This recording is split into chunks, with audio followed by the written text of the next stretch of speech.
हमारे साथ हमारी जो एक और दूसरी गेस्ट है वो पहली खातून गद्दी नशीन है दरबार शाह नौरानी की मौलवी साहिबा हमारे साथ मौजूद है। मैं उनको भी यहाँ चाहूंगी कि मैं भी करूँ, और साथ में मेरे बहुत ही प्यारे, मतलब मुझे अपनी रमजान ट्रांसमिशन का मुझे अपना रोजा भी जो है उनके बगैर जो इनकम्प्लीट नजर आ रहा है, नूर भाई जो है नूर भाई साहब कैसी आप? ठीक ठाक है नूर भाई, कहाँ रहे? अल्लाह भला करे। मोहम्मद ज़ीशान साहब का वो तीसरे मोटरसाइकिल सवार थे जिनसे लिफ्ट लेते हुए मैं आ गया, क्योंकि वो ट्रैफिक काफी, मैं तो वजीफा पूछने लगी थी ट्रैफिक से निकलने का। वो कहते हैं अलम नशरा को पढ़े कसरत से तो खुल जाती है, लेकिन मैंने ये हिसाब लगाया कि जिंदगी की सड़क हो या कौम की सड़क हो, जिसने भी गलत मोड़ काटा फिर पिछले सबको उसकी कीमत अदा करनी पड़ती है। मतलब खुद तो फंसे फंसा, बाकी भी जो है ना तमाम लोगों को उनको भी ले डूबेंगे। डॉक्टर साहब अस्सलाम वालेकुम, और आपको मिस करे।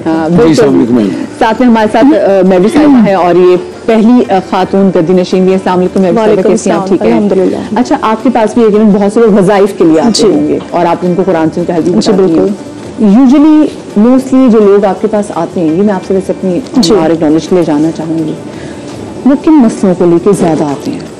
बिस्मिल्लाहिर्रहमानिर्रहीम। देखिए, आजकल के जो मसाइल हैं वो एक तो हर घर में हर तरह के अलग अलग मसाइल हैं, और कोई ऐसा नहीं कि किसी एक मसाइल को लेकर सब दुनिया परेशान है, जिसमें बहुत ज़्यादा अभी बेरोज़गारी है और मियाँ बीवी की नाचाकी, इख्तलाफात, और सबसे बढ़ के ये कि जादू टोना, जिसको लेकर आजकल हर दूसरी औरत परेशान है, कहीं ना कहीं वो नफसियाती हो रही हैं। और आजकल अगर आप देखें हर जगह पे, गली के दूसरे नुक्कड़ में, कोने में, आमिल बाबा, बंगाली बाबा, इस तरह के जो लोग हैं, इन लोगों ने ना तो हमारा माशरा और हमारा दीन, ये दोनों को दागदार कर रहे हैं, और जिसकी वजह से दीन की कमी इस कदर होती जा रही है, और सबसे बढ़ के ये कि ईमान की कमज़ोरी।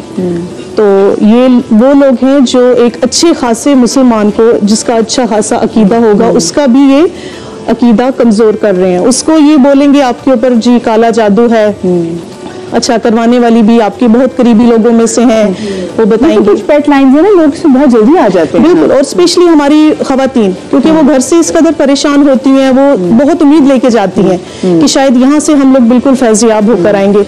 लेकिन सबसे पहली बात यह है कि ये हमें खुद हमारा ईमान होना चाहिए। एक आमिल जो कता कलामी की माजरत, मेरे बड़े भाई यहाँ से इमरान बशीर साहब यहाँ पे मौजूद हैं, तो मैं चाहती हूँ जरा उनको भी। अस्सलाम वालेकुम जी इमरान भाई, आप तो गायब ही हो गए, इतने से बाद दिखाई दे रहा। हमारी बहुत ही प्यारी नाथवान जवेरिया भी, आप भी आ जाएं ताकि हमारा गुलदस्ता कंप्लीट हो। खैर अभी हुआ तो नहीं। कोई लोग आखिरत संवारने के लिए भी आते हैं या मसाइल ही के लिए आते हैं? मतलब ये भी चाहते हैं कि आखिरत भी आसान हो जाए, तो उसके लिए, या दुनियावी मसाइल ही ज्यादा होते हैं? जी माशाल्लाह, आपका बहुत खूबसूरत सवाल है। देखिए, यहाँ पे 2-3 किस्म के लोग हैं। एक तो जो अकीदतमंद है, जो पंचतन पाक के घराने के नाम से ही उनको इस कदर इश्क और अकीदत है, तो वो उसको, उनका ये होता है कि सिर्फ हमारी ज़ियारत हो जाए, तो उनके लिए शायद ये भी बहुत बड़ी बात होती है, दरगाह की ज़ियारत हो जाए या बीबी मोहतरमा मेरा जैसे ज़ियारत हो जाए। दूसरे हैं जो लोग जिनको ये होता है कि वो बाज़ औक़ात परेशानियों में जो मुब्तला हैं बहुत ज़्यादा, वो उस टाइप के लोग आते हैं। और तीसरे किस्म के वो लोग हैं जैसे कि उनको आगे एक सिलसिला होता है दरवेश का, और एक सिलसिला होता है फ़कीर का, एक सिलसिला होता है गद्दी नशीन की बैत का, और उस चीज़ में फिर एक सिलसिला होता है पंचतन पाक के घराने से इश्क का, जिसकी वजह से वो चाहते हैं कि बैयत हो जाए, फिर उसके बाद फिर हम उसी रास्ते पे चलें। कैसा अगर देखा जाए तो माजरत के साथ, ये तो पंचतन पाक से अहले बैत से तो मोहब्बत ऐसी है कि किसी दुनियावी किसी शख्सियत से आपकी बैत हो ना हो, जब आपका सिलसिला उनसे रूहानी पैदा हो जाता है, फिर तो मैं कहती हूँ वो तो फिर किसी और की आपने क्या, ये शदीद में आपसे। लेकिन यहाँ पे मैं माजरत के साथ, यहाँ पे एक्चुअली ये होता है कि पंचतन पाक के घराने से ना यहाँ फिका जाफिया बहुत ज्यादा हो जाता है, फिरका जाफिया, कि ये शिया है। अब जो सुन्नी है वो बेचारा भी अपनी मुसलमान अगर नबी और नबी के आल से मोहब्बत ना करे तो वो क्या मुसलमान जी? ये वज़ाइफ क्या होते हैं इमरान भाई, अगर हम क्योंकि आज स्पेसिफिकली वज़ाइफ के हवाले से बात कर रहे हैं? कहते हैं हराम छोड़कर आप अल्लाह का कोई भी नाम ले लें, आपकी हर दुआ अल्लाह पूरी फरमा देगा। हराम को अपनी जिंदगी से निकाल दें। होता क्या है कि आज हमारी इबादत का रुख कुछ इस तरफ जा रहा है, जैसे अब्दुर्रहमान इब्ने मुलजिम इबादत किया करता था कि रात को रब के सामने क़याम किया करता था, दिन में रोज़ा रखा करता था, हर वक्त तस्बीह फेरता रहता था, लेकिन अंदर से उसकी नीयत इतनी ख़राब थी, इरादे इतने गड़बड़ थे कि इसी जालिम ने इस उम्मत का सबसे बड़ा जुर्म किया, और वो क्या था कि मौला अली के सर के 2 टुकड़े। पहली जो मस्जिद में दहशत गर्दी वो शुरू करने वाला ही इब्न मुलजम। गुजारिश है कि कहीं हम अपना मुहासबा करें कि हम कहीं वज़ाइफ भी कर रहे हैं और साथ लोगों के साथ जुल्म ज़्यादती भी कर रहे हैं, हम वज़ाइफ भी कर रहे हैं, वालिदैन का दिल भी दुखा रहे हैं। तो खुदारा ऐसे वज़ाइफ से बचते हुए, क्योंकि हम इस पे उम्मीद लगा लेते कि मैंने ये वजीफा शुरू कर दिया, अब मेरा मामला हल हो जाएगा, चाहे मैं हलाल हराम की तमीज करूं या ना करूं।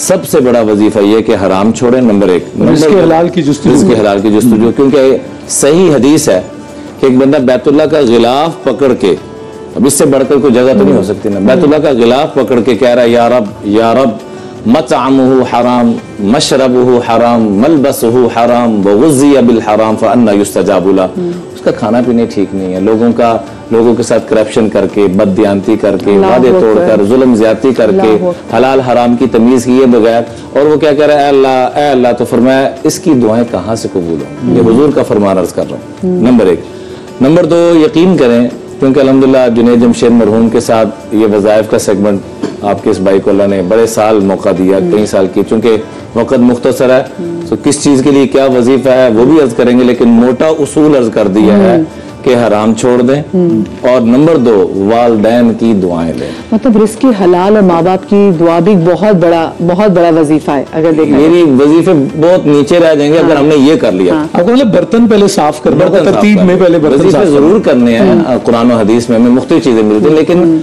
जैसे एक इंसान के पास पासपोर्ट ही ना हो, वो क्या वीजा लगवाएगा? बिल्कुल बिल्कुल। हमारे सियालकोट चूंकि पूरे वर्ल्ड में एक यूनिक तर्ज पे बनाया गया एयरपोर्ट, तो वहाँ के जो चेयरमैन, उनका अपना पासपोर्ट एक्सपायर हो चुका था, उनके इल्म में नहीं था, ज़हन से जैसे वो एयरपोर्ट पे जाकर उनको वापस भेजेगा कि बेशक आप चेयर एक्सपायर हो गए, अब वापस जाएं जनाब। ऐसे ही हम सबसे पहले मुसलमान होने का तो हक अदा करें, और वो क्या है कि हमारी जात से किसी को तकलीफ ना पहुंचे। अल मुस्लिम मन सलिम अन्नासु मिन लिसानिही व यदिही, कामिल मुसलमान मदीहा बहन है ही वही जिससे हर एक को सलामती पहुंचे। बेशक। उसके बाद मुख्तलिफ वज़ाइफ हैं, अल्लाह पाक के अस्माए हुस्ना है, उनको रोजाना हम पढ़े।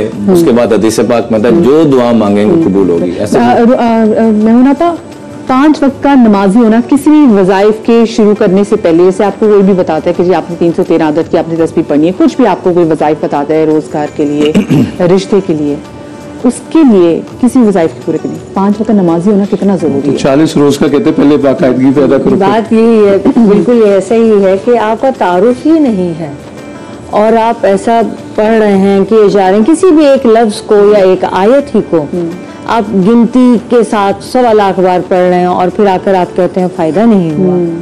बात वही है कि अभी अंदर बर्तन जो है अगर वही गंदा है, उसमें आप दूध डाल दें, शरबत डाल दें, कुछ भी डाल दें तो खराब ही होगा। अक्सर ऐसा होता है कि लोग आकर कहते हैं कि वो मैडम वो इसमें आज़म पढ़ा, 100 लाख बार पढ़ा, नौकरी फिर भी नहीं हुई। किसी ने कहा था कि इसको 100 लाख बार पढ़ लो किसी भी मकसद के लिए, शादी हो जाएगी, नौकरी हो जाएगी।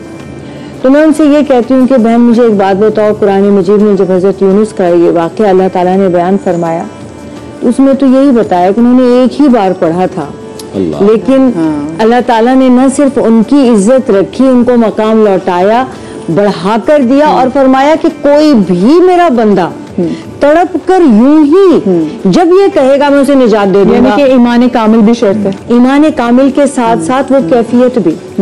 आपको गिनती गिनने की जरूरत नहीं रहती।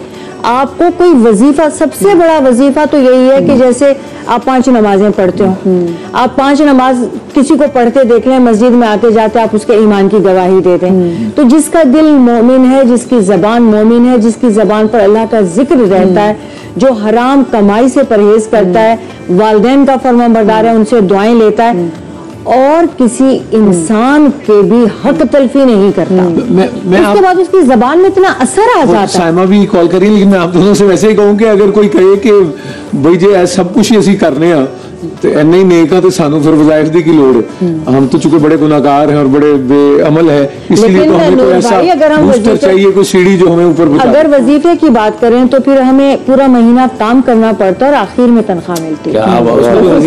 एक छोटी सी ब्रेक ले लें, ब्रेक के बाद हाजिर होते कहीं मत जाएगी, उसके बाद आपकी कॉल्स लेने का सिलसिला भी शुरू करेंगे।